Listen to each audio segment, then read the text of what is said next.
ಶರಣು ಸಮರ್ಪಣೆ ಆಗ್ತದೆ. ದಯವಿಟ್ಟು ಒಂದು 10-20 ನಿಮಿಷ ತಾವು ಸಹಕರಿಸಬೇಕು. ಕಾರ್ಯಕ್ರಮ ಸ್ವಲ್ಪ ವ್ಯವಸ್ಥಿತವಾಗಿ ನಡೀಬೇಕು ಅಂದರೆ ಅದಕ್ಕೆಲ್ಲ ನಿಮ್ಮೆಲ್ಲರೂ ಉಪಸ್ಥಿತಿ ಜವಾಬ್ದಾರಿ ಮುಖ್ಯ ಅನ್ನುವಂಥ ಮಾತನ್ನು ಇಚ್ಛೆ ಆಗ್ತಾ ಇದೆ. ಶರಣ ಬಂಧುಗಳೇ, ಈ ಜಗತ್ತಿನಲ್ಲಿ ಎಲ್ಲರಿಗೂ ಗೊತ್ತಿರುವಂತಹ ಒಂದು ವಿಷಯ, ಈ ಜಗತ್ತಿನಲ್ಲಿ ಎಲ್ಲರಿಗೂ ಗೊತ್ತಿರುವಂತಹ ಒಂದು ವಿಷಯ ಅದು ಸಾವು.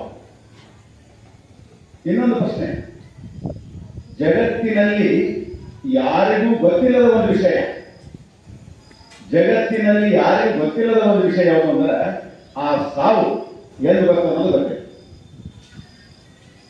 ಅದಕ್ಕೆ ಒಬ್ಬ ದಾರ್ಶನಿಕ ಒಂದು ಮಾತನ್ನು ಹೇಳ್ತಾ ಇದ್ದಾನೆ,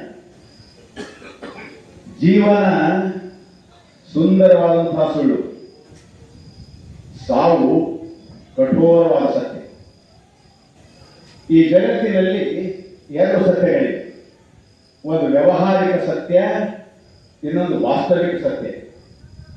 ಜೀವನ ಇದು ವ್ಯಾವಹಾರಿಕ ಸತ್ಯ, ಸಾವು ವಾಸ್ತವಿಕ ಸತ್ಯ.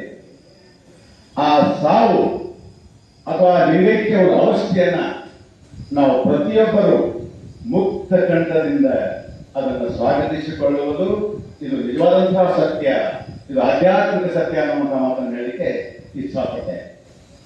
ಶರಣ ಬಂಧುಗಳೇ, ಸಾವು ಇದು ಮತ್ತೇನೂ ಅಲ್ಲ, ಇದು ನಿಸರ್ಗ ಸತ್ಯ, ಪ್ರಕೃತಿ ಸತ್ಯ. ಆ ಸತ್ಯವನ್ನು ನಾವು ಒಪ್ಪಿಕೊಂಡಾಗ ಸ್ವಲ್ಪ ನಮ್ಗೆ ಸಮಾಧಾನ. ಒಬ್ಬ ಹೇಳ್ತಾನೆ ನನ್ನ ಮಾತು, ನಾವು ಸಮಾಧಾನ, ನಾವು ಶಾಂತಿಯಿಂದಿರಬೇಕು ಅಂದರೆ ನಾವು 3 ಅಂಶಗಳನ್ನು ನೆನಪಿಡಬೇಕು. ಒಂದು, ಈ ಬದುಕನ್ನ ಯಥಾವತ್ತಾಗಿ ಸ್ವೀಕರಿಸಬೇಕು. ಎರಡನೇದ್ದು, ನಮಗಾಗಿರುವಂತಹ ನೋವು, ದುಃಖ, ದುಮ್ಮಾನ, ದುಗುಡ, ತಾಪ ಮುಂತಾದವುಗಳನ್ನ ನಾವು ಸ್ವಲ್ಪ ದೇವರ ಹಾಕ.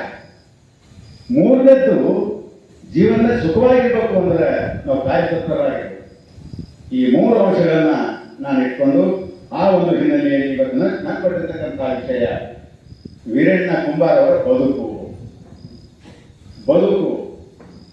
ವೀರಣ್ಣ ಕುಂಬಾರ್ ಅವರ ಒಡನಾಡಿಗಳು, ನನ್ನ ಆತ್ಮ ಸ್ನೇಹಿತರು, ನಮ್ಮ ಅತ್ಯಂತ ಒಬ್ಬ ಹಿರಿಯಣ್ಣ, ನಮ್ಮೆಲ್ಲರಿಗೆ